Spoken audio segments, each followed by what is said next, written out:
കേന്ദ്ര സർക്കാരിനെ പ്രതിരോധത്തിലാക്കി ദില്ലിയിൽ കർഷക മഹാപഞ്ചായത്ത്.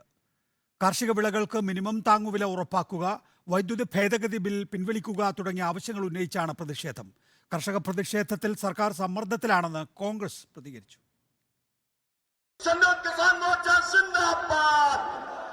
ദില്ലി രാംലീല മൈതാനിയിൽ കർഷക മഹാപഞ്ചായത്ത്. പഞ്ചാബ് ഹരിയാന അതിർത്തിയിൽ ദില്ലി ചലോ മാർച്ച്. കേന്ദ്ര സർക്കാരിന് എതിരെ പ്രതിഷേധം കടുപ്പിക്കുകയാണ് കർഷക സംഘടനകൾ. 10,000-കണക്കിന് കർഷകരാണ് രാംലീലയിലെ മഹാപഞ്ചായത്തിൽ പങ്കെടുത്തത്. കർഷക കടങ്ങൾ എഴുത്തള്ളുക, ലങ്കിപ്പൂർ കേരിയിൽ കർഷകരെ വാഹനമിടിപ്പിച്ച് കൊലപ്പെടുത്തിയ സംഭവത്തിൽ നടപടികൾ വേഗത്തിലാക്കാൻ തുടങ്ങിയ ആവശ്യങ്ങൾ കർഷകർ മുന്നോട്ട് വയ്ക്കുന്നു. ഒരു ക്യാബിനറ്റ് മന്ത്രിയുടെ മകന്റെ വണ്ടി ഇടിച്ചുകൊണ്ട് 5 കർഷകരും ഒരു പത്രപ്രവർത്തകനുമാണ് കൊല്ലപ്പെട്ടത്.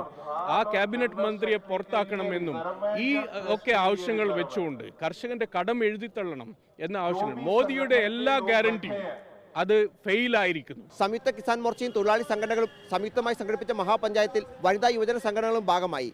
ਡਾਂਗ ਦੇ ਜ਼ੋਰ ਨਾਲ ਸਰਕਾਰ ਕਿਸਾਨਾਂ ਨੂੰ ਦਬਾਉਣਾ ਚਾਹੁੰਦੀ ਆ, ਪਰ ਕਿਸਾਨ ਨਹੀਂ ਦਬਣਗੇ।